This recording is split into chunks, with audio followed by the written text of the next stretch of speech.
Good morning everyone students. आज हम लोग एक्सरसाइज 5.2 अरिथमेटिक प्रोग्रेशन का जो एक्सरसाइज 5.2 है आज हम लोग उसको कवर करेंगे। क्वेश्चन नंबर 1 आज हम लोग इसको देखते हैं। क्वेश्चन नंबर 1 में एक चार्ट बना हुआ है जो नीचे क्वेश्चन आ रहा होगा आपके स्क्रीन पे। इसमें क्वेश्चन में बोल रहे हैं fill in the blanks in the following table given that a is the first term, b is the common difference and and the nth term of the AP। हम लोग का डिटेल जो है वो सारा दिया हुआ है। जैसे क्वेश्चन नंबर 1 इसका मैं एक क्वेश्चन नंबर 1 लेता हूं। ए दिया हुआ है 7, B 3, N 8, A N fill in blanks. तो हम लोग को इस तरह से 5 क्वेश्चन है। इसमें 5 क्वेश्चन में से मैंने एक क्वेश्चन को हमने यहाँ पे उठाया है। ये 1 क्वेश्चन हम लोग को बनाना है। इसमें हमें देखना है कि ये क्वेश्चन जो ए है वो हम लोग को निकालना है। अब क्वेश्चन ए एन निकालना है। अब इसका हम लोग जानते हैं फॉर्मूला हम लोग को सबसे पहले जानना होगा कि ए एन निकालने के लिए क्या होता है a + n - 1 b। ये फॉर्मूला हमें ये एक्सरसाइज 5.2 में ये फॉर्मूला हमें हर जगह पे काम आएगा। इस फॉर्मूला को हमने रिमाइंड कर लेना है, याद कर लेना है और ये सारा जो क्वेश्चन है इसी फॉर्मूला पे बेस्ड है, सब इसी पे बनेगा। अब हम लोग को देखना है कि ए की जगह पे जो चीज यहाँ पे दिया हुआ है उस चीज को हम लोग को यहाँ पे नोट करना है। ए एन नहीं दिया हुआ है हम लोग को। ए दिया हुआ है 7, एन एन की जगह पे 8 है -1 और डी की जगह पे हम लोग 3 पुट कर देंगे। इसको सॉल्व करना है जैसे हम लोग जनरली सॉल्व करते हैं। 7 + 8 में 1 माइनस करेंगे 7 और ये ब्रैकेट के बाद 3, इसका मतलब ये मल्टीप्लाई में है। 7 + 7 3 जा 21 और ये दोनों को प्लस करेंगे तो हो जाएगा हमारा 28। यही हमारा आंसर है। एन हमको निकालना था। ये बहुत इजी क्वेश्चन है। 5.2 बहुत ही हमारे लिए अच्छा है मार्क्स उठाने के लिए। अगर इसको हम लोग अच्छे से अगर प्रिपेयर करते हैं तो बहुत अच्छा मार्क्स हम लोग एग्जाम में उठा सकते हैं। 5.2 जो है इसमें क्वेश्चन नंबर 2 3 4 5 ये बाकी में क्वेश्चन आप उसे बना लेंगे। फार्मूला यही बेस्ट रहेगा। इसी फार्मूला पे हम लोग आगे बनाना है। क्वेश्चन नंबर मैं हर एक क्वेश्चन से एक एक क्वेश्चन बना दूंगा जिससे कि आप बाकी के क्वेश्चन को सॉल्व कर सकते हो। अब मैं क्वेश्चन नंबर 2 में भी हमारा देखते हैं कि 2 क्वेश्चन है। ये ऑब्जेक्टिव है। क्वेश्चन नीचे आ रहा होगा आपके, वो देख लीजिएगा। क्वेश्चन में है choose the correct option in the following and justify. जैसे 30 टर्म निकालना है। एक हमारा एपी दिया हुआ है। हमने जो एक्सरसाइज 5.1 पढ़ा था तो हमने सीखा था उसमें कि एपी किसको बोलते हैं, जिसका कॉमन डिफरेंस हर जगह पे सेम आता है। जैसे 10 7 4 डॉट डॉट डॉट डॉट 4। ये दोनों के बीच का डिफरेंस, ये दोनों के बीच का डिफरेंस, ये सारा जगह पे हम लोग का सेम आता है तो इसको हम लोग बोलते हैं एपी। अब इसमें हम लोग को निकालने के लिए बोला हुआ है 30 टर्म। 30 टर्म हमें निकालना है। 30 टर्म निकालना है मींस एन फार्मूला वही मैं बार-बार ये फार्मूला इसलिए लिख देता हूं ताकि आप लोग इसे याद कर लो। इसी फार्मूला पे सारा क्वेश्चन हमारा बेस्ड रहेगा। अब एन ये 30 टर्म निकालना है। एन की जगह पे क्या रखना है हमको 30। ये ए का मतलब होता है ये फर्स्ट टर्म 10, एन का मतलब क्या है 30 - 1 और डी हमें निकालना होता है दोनों को डिफरेंस करके। यहां पे मैं निकाल देता हूं डी तो होता है a2 - a1। ये दोनों को माइनस करूंगा 7 - 10 और ये यहां माइनस ये प्लस माइनस प्लस क्या होगा माइनस, तो दोनों को माइनस करेंगे तो 3 और साइन हमेशा बड़े वाले नंबर का, ये बड़ा नंबर है तो उसके नंबर को। इस चीज में बहुत बार बच्चे कंफ्यूज करते हैं। कई बार क्वेश्चन हमारे पास आता है जैसे 3 - 12 या फिर रहेगा -12 + 3। तो हमें इस क्वेश्चन से हमें कंफ्यूज नहीं करना है। हमें सिर्फ इतना जानना है कि हमें क्या करना होता है प्लस प्लस मिलके क्या बनता है प्लस, माइनस माइनस मिलके क्या बनता है प्लस, प्लस और माइनस मिलके बनता है माइनस, माइनस और प्लस मिलके बनता है माइनस। इन सब चीजों को अगर हम जानते हैं तो इससे हमारा सॉल्यूशन बहुत ही आसान हो जाता है। हमें सिर्फ जानना है कि सेम सेम अगर साइन है तो हमारा प्लस होगा, जैसे plus plus plus minus minus minus, और ये अलग अलग है माइनस प्लस है तो माइनस होगा, माइनस प्लस माइनस है तो माइनस होगा। तो हम लोग को ये जानना है कि ये माइनस है यहाँ पे प्लस है, माइनस प्लस क्या होता है माइनस, ये दोनों को माइनस कर देंगे, माइनस करेंगे तो 9। लेकिन हमें ये याद रखना है कि ये साइन जो है कौन सा साइन दूं, प्लस दूं या माइनस दूं। कई बार बच्चे इस छोटा सा मिस्टेक को नहीं समझ पाते हैं। ये बेसिक चीज है माइनस प्लस, बस हमें सिर्फ इतना याद रखना है कि साइन जो है बड़ा वाला नंबर को हमें लेना है, प्लस माइनस करके जो भी होता है इसके अकॉर्डिंग चलेंगे हम लोग। प्लस माइनस का होता है माइनस होता है, हमने माइनस कर दिया। साइन किसका लिखूं, इसका प्लस है इसका माइनस है, तो हम लोग साइन लिखेंगे बड़े वाले नंबर का, बड़ा नंबर का ये साइन है। यहाँ पर भी वही चीज है, सेम वही चीज है, क्वेश्चन सिर्फ यहाँ पे पलटा हुआ है थोड़ा सा। अब ये क्या होता है माइनस प्लस क्या होता है माइनस होता है, माइनस करेंगे तो 9 होगा, साइन किसके लिखेंगे बड़ा वाला नंबर, बस यही हमको याद रखना है कि बड़ा वाला नंबर का हमको साइन लिख देना है। अब देखते हैं कि जो भी नंबर बड़ा होगा। अब यहाँ पे ये हमने किया है 30 माइनस 1 और डी, डी की जगह हमने निकाला क्या -3। कई बार बच्चे यहाँ पे भी मिस्टेक करते हैं कि हमने देखा कि डी की जगह -3 होता है, हमने लिख दिया -3। ये बहुत ही बड़ा मिस्टेक है। ये हम लोग क्या -3 हमने जो लिखा है, अब क्या कर रहा है ये जो नंबर है किस नंबर के साथ ये 3 माइनस हो रहा है, जबकि यहाँ पे क्या है ये दोनों के बीच में रिलेशन क्या है मल्टीप्लाई का है। तो हम लोग क्या करेंगे इसको भी ब्रैकेट में रखेंगे। ये बहुत ही छोटा-छोटा मिस्टेक होता है जो बच्चे करते हैं, क्योंकि मैं ऑफलाइन में क्लास लेता हूँ और बच्चों को मैं देखता हूँ, तो इस वजह से मैं साथ के साथ ये कॉन्सेप्ट क्लियर करवाता जा रहा हूँ। अब ये दोनों को माइनस करेंगे 29 और 3 जो है वो मल्टीप्लाई में है, इसके साथ मल्टीप्लाई होगा 10।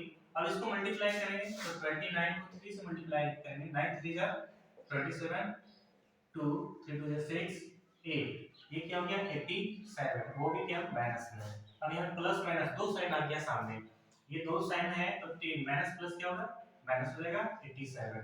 अब इसमें माइनस कर देंगे तो क्या होगा 77, ये प्लस माइनस है ये प्लस है, माइनस प्लस क्या होगा माइनस करेंगे तो ये माइनस हो गया, लेकिन साइन किसका बड़े वाले नंबर का, बस यही हमें याद रखना होता है। तो ये हमने क्वेश्चन नंबर -77। अब आप देखिए नीचे जो क्वेश्चन है, क्वेश्चन में देखिए ए बी सी डी चार ऑप्शन है, चारों में से हमें टिक करना है। तो आपको दिख रहा होगा कि क्वेश्चन नंबर सी में है हमारा -77। इट्स मीन कि हमारा आंसर जो होगा वो सी होगा -77। बस समझ आ गया। अब आते हैं हम लोग क्वेश्चन नंबर 3।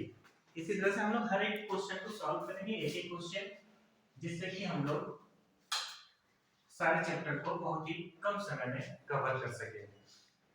क्वेश्चन नंबर 3 में हम लोग देखते हैं, क्वेश्चन नंबर 3 में हमारे पास 5 क्वेश्चन है। 5 क्वेश्चन में मैं इसमें 2 क्वेश्चन बताऊंगा, जैसे मैं हर क्वेश्चन से एक-एक बताता हूं, लेकिन इसमें से 2 क्वेश्चन क्यों बताऊंगा मैं, क्वेश्चन नंबर 1 और क्वेश्चन नंबर 2, ये 2 क्वेश्चन बताऊंगा, क्योंकि क्वेश्चन नंबर 1 3 और 4 सेम एक जैसा बनेगा, और क्वेश्चन नंबर 2 और 5 ये थोड़ा सा अलग बनेगा, उसमें इक्वेशन बनाना पड़ता है, क्योंकि इसमें दोनों में जो क्वेश्चन है क्वेश्चन नंबर 2 और क्वेश्चन नंबर 5, इन दोनों में हमारे पास a1 नहीं दिया हुआ है। a1 नहीं दिया हुआ, जो फार्मूला हमारे पास होता है an a plus n minus 1 d, तो ये पोजीशन हमें मालूम होना चाहिए, तभी हम लोग किसी को सॉल्व कर सकते हैं। इस पोजीशन को मालूम करने के लिए फिर हम लोग इक्वेशन बनाना पड़ेगा, जिस कारण से हम लोग क्वेश्चन 2 और क्वेश्चन 5 को जानना पड़ेगा। तो क्वेश्चन नंबर 1, पहले मैं क्वेश्चन नंबर 1 को सॉल्व करता हूं। क्वेश्चन नंबर 1 में है 2 ब्रैकेट और 26। अब हम लोग को ये पोर्शन को हम लोग को निकालना है। अब हम लोग जानेंगे स्टूडेंट कि इस पोर्शन को निकालना है, मतलब हम लोग क्या निकालना है a2 निकालना है। a2 निकालना है तो हम लोग को जो जो दिया होता है क्वेश्चन में उसी को हम लोग को लेके चलते हैं, इसी में से हम लोग को कुछ ना कुछ ऑप्शन यूज करेंगे, जिससे कि हम लोग इसको सॉल्व करके यहाँ पे इस पोजीशन को सेकंड पोजीशन को हम लोग निकाल सकें। अब सेकंड टर्म को निकालने के लिए हमारे पास यहाँ पे नंबर दिया हुआ है, यहाँ पे हमारे पास नंबर दिया हुआ है। डेटा जो होता है सफिशिएंट डेटा होना चाहिए, जिससे कि हम लोग सॉल्व कर सके। तो हमारे पास है a3 दिया हुआ है, a3 दिया हुआ है, कितना दिया हुआ है 26, और a3 की हम लोग क्या लिखते हैं a plus 2d equal to 26। हम लोग को क्या होता है a3 जब निकालना होता है, ये फॉर्मूला के हिसाब से हम लोग देखते हैं कि ये a plus 2d कैसे हुआ। an जैसे a3 3 निकालना है तो हम लोग क्या करते हैं a plus n minus 1 मतलब 3 minus 1 d। a3 के लिए क्या होगा a plus 3 minus 1 क्या होगा 2 और d। तो ये a3 निकालना होगा, तो ये फार्मूला के अकॉर्डिंग चलेंगे हम लोग। तो शॉर्ट में हम लोग लिख सकते हैं कि a3 a plus 2d। तो a3 की जगह हम लोग क्या लिख दिया हमने a plus 2d 26। अब हमारे पास a plus 2d इतना आ गया। हम लोग यहाँ से सॉल्व करेंगे, a कितना है 2 है और 2d 26। 2 इधर प्लस में है, उधर जाएगा तो माइनस में हो जाएगा। 26 minus 2, 2d 24, d equal to 24/2, इसको क्रॉस करेंगे, कट करेंगे तो कितना आएगा 12। अब हमारे पास d जो आ गया है 12, d 12 आ गया मतलब डिफरेंस। अब हम लोग को a2 निकालना है, तो a2 के लिए क्या लिखते हैं हम लोग, a प्लस d। a हमारे पास कितना है 2 और d कितना है 12, मींस ये दोनों को प्लस करेंगे तो क्या होगा 14। यही हमारा आंसर हो गया। यहाँ पे सेकंड पोजीशन हम लोग को निकालना था, और सेकंड पोजीशन हमने निकाल दिया। सेकंड टर्म कितना होगा 14, ये हमारा आंसर हो गया 14। अब जैसे कि मैंने बताया, क्वेश्चन नंबर इसका 2 जो है उसको भी हम लोग को बनाना होगा, जिससे कि हम लोग क्वेश्चन नंबर 5 को सॉल्व कर पाएंगे। क्वेश्चन नंबर अगर हमने 2 को सॉल्व किया तो क्वेश्चन नंबर 2 में है, ये क्वेश्चन है, इस क्वेश्चन को सॉल्व करना है तो हमारे पास जो डेटा है वो एक यहाँ पे मतलब A2 और A4 दिया हुआ है। इन्हीं दो क्वेश्चन में जो हमारे पास डेटा जो होता है उसी डेटा के अकॉर्डिंग हम लोग क्या करते हैं, बाकी चीज को सॉल्व करते हैं। हमारे पास A2 दिया हुआ है, कितना दिया हुआ है 30, और A3 दिया हुआ है कितना, सॉरी A4 दिया हुआ है, A4 दिया हुआ है 3। इसी दो डेटा से हम लोग करेंगे। A2 का मतलब क्या हुआ, a plus b equal to 30। A4 का मतलब क्या हुआ, a plus 3d equal to 3। ये इक्वेशन 1, ये इक्वेशन 2। हमारे पास डेटा सफिशिएंट है, क्योंकि हमारे पास ये a प्लस d 2 वाले में हमने इसके अकॉर्डिंग लिखा है। ये ध्यान रखिएगा कि जब हम लोग को a3 निकालना होता है तो यहाँ 2d, a4 निकालना होगा तो 3d, a5 निकालना होगा तो 4d। उसी के अकॉर्डिंग यहाँ 2d था तो यहाँ a2 निकालना था तो ad, और a4 निकालना है तो a प्लस 3d। ये दो इक्वेशन जो है इसी को हम लोग सॉल्व करेंगे। Subtracting equation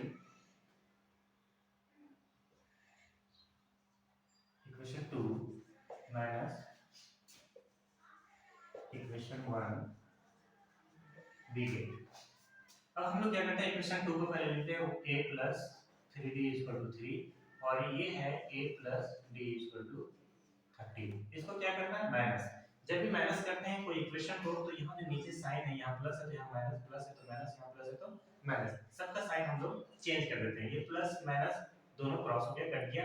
3d में d माइनस करेंगे तो क्या होगा 2d, 3d में 3 को d है उसमें से एक d माइनस कर देंगे तो क्या हो जाएगा 2d, और यहाँ पे 3 में 13 माइनस करेंगे, यहाँ पे समझ लेंगे हम लोग 3 के यहाँ प्लस में और माइनस 13, ये 13 यहाँ पे प्लस था लेकिन साइन हमने चेंज किया तो क्या हो गया माइनस हो गया। अब वही चीज जो हमने सिखाया पहले से कि प्लस माइनस क्या होता है माइनस, 13 में 3 माइनस करेंगे तो 10, बस इतना जानना है हम लोग को। उसके बाद बात आता है साइन की, यहाँ पे साइन क्या लिखना है, तो हमने सिखाया क्या कि बड़े वाले नंबर का साइन हमको लिख देना है, तो क्या होगा -10। अब d इक्वल टू, ये दोनों के बीच में रिलेशन क्या है, मल्टीप्लाई का, तो हम लोग क्या करेंगे -10 और ये डिवाइड में आ जाएगा इधर, तो कितने टाइम्स कटेगा 5 टाइम्स में, तो क्या हो जाएगा -5। हमने देखा कि हमारे पास जो है ये -5 आ गया d। अब d -5 आ गया तो हम लोग को सारी चीज जो निकालना है वो चीज को हम लोग सॉल्व कर सकते हैं।